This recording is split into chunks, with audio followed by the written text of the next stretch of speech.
I was living in my boss's house, so it was like a landed flat. I mean, Jakarta, right? So it's all those landed houses. And it had 2 floors. The first floor, there were 3 rooms with at least 4 people would stay on the first floor. And on the second floor, there will be 2 rooms. So why this house has its like haunty vibes is because my seniors actually went during their round and they said that the house is so scary because there's literally a entity there. So one of them actually went out to smoke, and then the first thing like he saw when he looked up at the tree was literally something sitting there. Look at him smiling. I really don't feel good. I'm getting a... Is anyone here? What did you find? You are listening to Supernatural Confessions. For me, right, I cannot see. So that's why I always often tell Eugene that my third eye is closed. But I can really sense it, or I feel like they communicate to me through different ways. So the one way that I'm very comfortable, not comfortable, okay, I'm used to is knocking. So I got it from Jakarta. So I was there for 6 months, and then they said that like the second floor is the scarier rooms lah. And for me, I was in the second floor, and I think I came in so late that my bed was like, this is my bed, and then beside here there's like a window. The window is facing the balcony outside. So why I hate that a lot is that that's often time where I hear the knockings. And the knockings always happen like from 8 o'clock to 2 a.m. But I think it came to a point where everyone in the house was so seasoned by the knockings or like all the weird occurrences, right, that I actually started making jokes about it. So I always just be like, Marco! Then it will knock back, Polo! Then my friend's like, shut up! Oh my god, can you stop playing around with it or not? And I'm just like, oh my god, come on, like you know it's pipes, right? So I always just... Okay, I was 20 and I was just like, I don't know, like for me, I feel like You played Marco Polo with the ghosts. And literally you knocked and it knocked back. Yeah. Was the wall behind the wall, was it like a neighbor's house? No, it was a balcony. It was that balcony that I was telling you about, that where my window was. Yeah. So my bed is here, right? Yeah. I would knock behind my bed. So there's no one else behind, it's just the balcony and no one there. Yeah. And it will go on, like literally intelligent response. Knock knock, it goes back, knock knock. Yeah, sometimes when I do that, it will knock back, sometimes it doesn't. But then oftentimes, let's say like me and my roommate were just chilling in the room, you know, like sometimes we hear like knockings on the first floor or like chairs being dragged out. And a lot of times it doesn't make sense because it's like 2-3 a.m. I would just tell them, or maybe it's just the first floor, like roommates there, you know, they're just messing around. But then when we ask them in the morning, they'll be like, no, everyone was asleep. But I think what really solidified this experience was the fact that since I was the last one to reach the Jakarta house, I was the first one to leave. I was the last one to leave also. So that meant that everyone had to go home. So I had 1 week where I had to stay alone in the house. Yeah. And then my boss doesn't believe in this shit though. So when every time we tell him that there's like a ghost in his house, he's just like, oh, like maybe you guys can just pray or something, you know, like within your own means. I think it's gotten to the point where on the last week, I had to be in the house alone for 1 week. His housekeeper actually came to me and asked me in Bahasa, like, are you sure you want to stay here alone? And then I was like, yeah, I mean, it's fine, you know, because I had no other place to go. And then he kept telling me that there's another house with more people that can stay, because there were like, my boss owns 2 houses. It's just that the other house only can keep like 4 people. So the first person already went home. I could have taken that free room. But I was just like, you know, it's fine. Like, I should be able to survive that 1 week. I only survived 1 night. But I will need to explain to you guys like why it was only 1 night. So I think the house taker was telling me that make sure you turn on the lights. Like, I know you're here alone and I know your room's on the 2nd floor, but just make sure you turn on the lights lah. And I'm just like, okay, fine. So I left the living room and the kitchen lights on. And then I got all my food and stuff. Then I just locked myself in my room. So while I was in my room, right, that's when like things started getting weird. Heard consistent knockings from outside the house.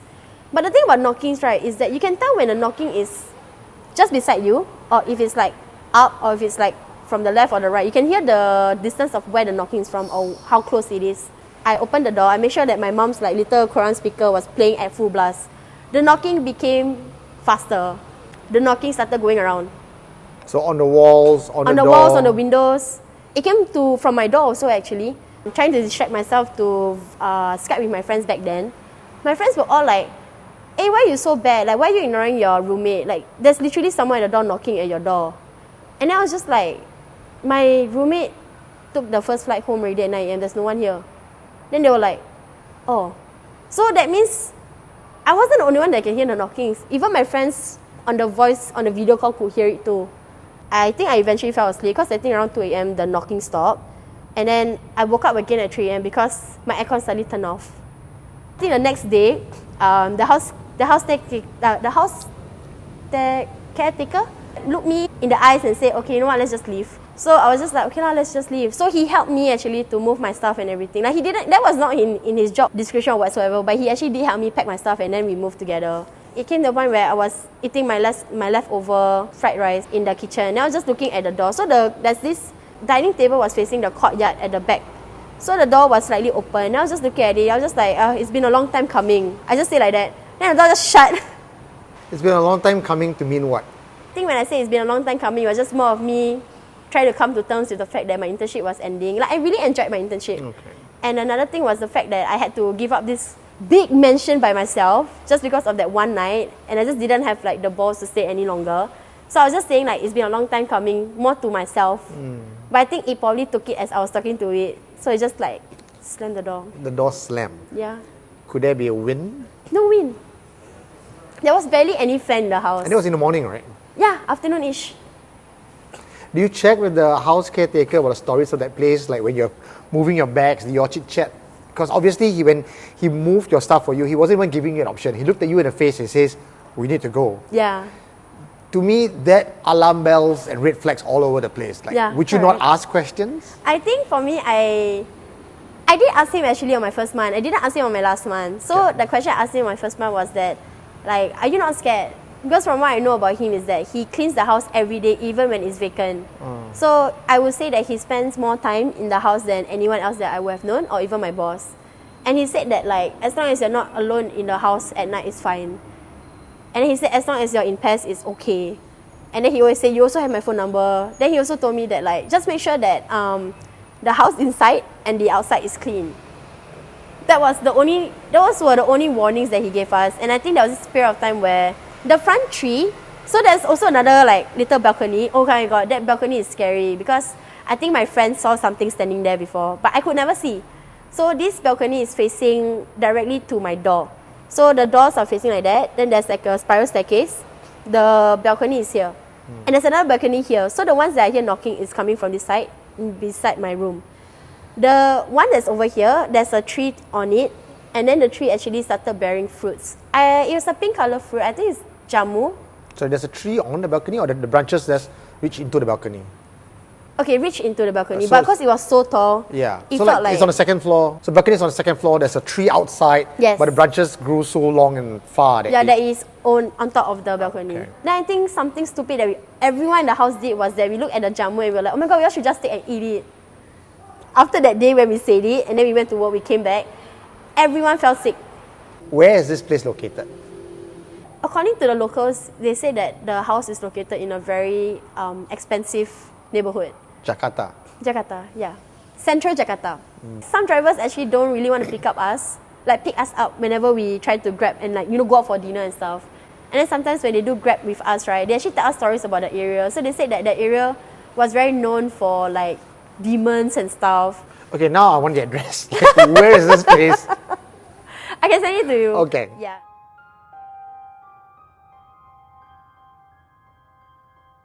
Then I think in primary school, when I was P6, so I think 12 years old, me and my friends had this like crazy idea that we want to be ghost hunters.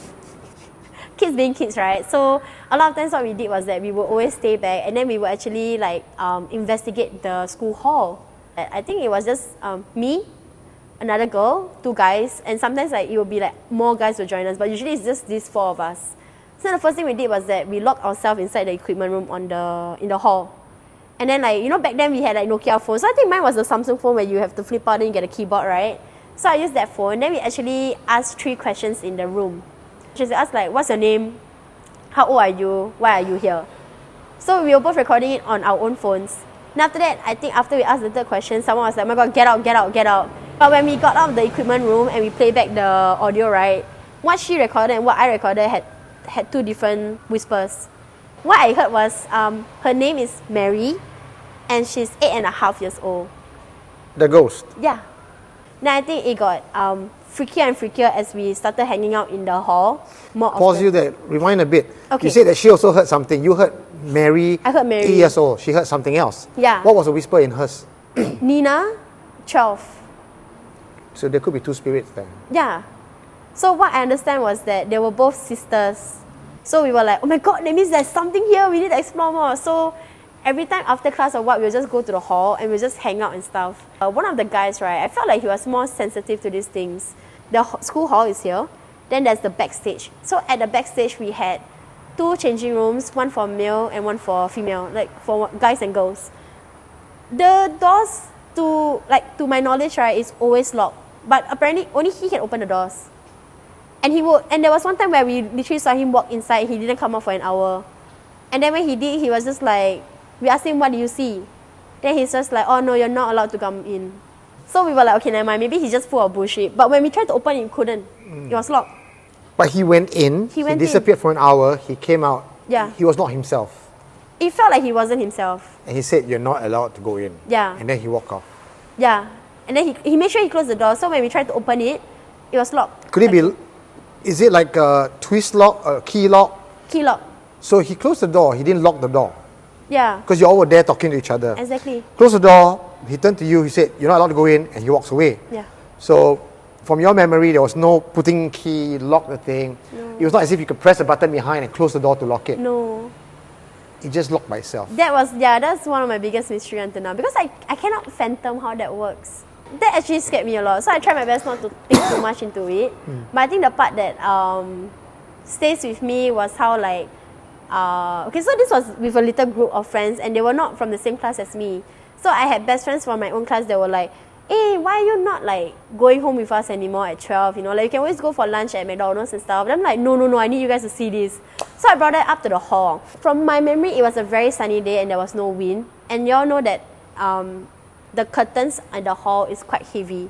So they were just like, what do you want us to see? I said, okay, you wait. Mary, if you're here, move the curtains. The curtains move.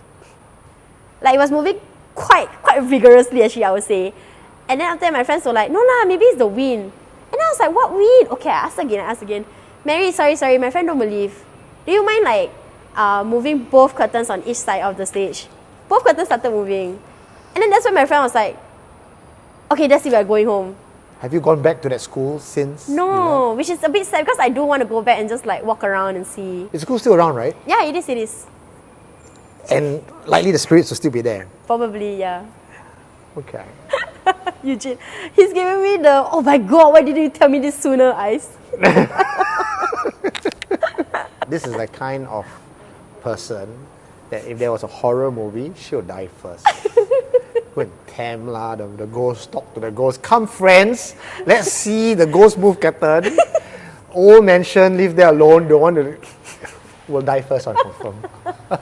And the fact that these places still exist. Yeah, the they do. Jakarta place, the school, which means there could be other 12-year-olds watching this video. Interesting. Wait, I know that school. I think that's my school. Yeah. Did you ever find out Mary and Nina's history or the school's history with the 2 sisters that died there? I feel like only my guy friend was able to communicate with them. He was just telling us that they died together, but they still roam this area because they felt like it was familiar, but that's about it. Well, thank you very much for your confession. Thank you for having me. Alright, good night. Good night. Thank you. I think it's a Pontianak who was in that house and it was just staring at us. Then obviously she said like that, then I'm just like, what the hell? That means I cannot go back home. You are listening to Supernatural Confessions.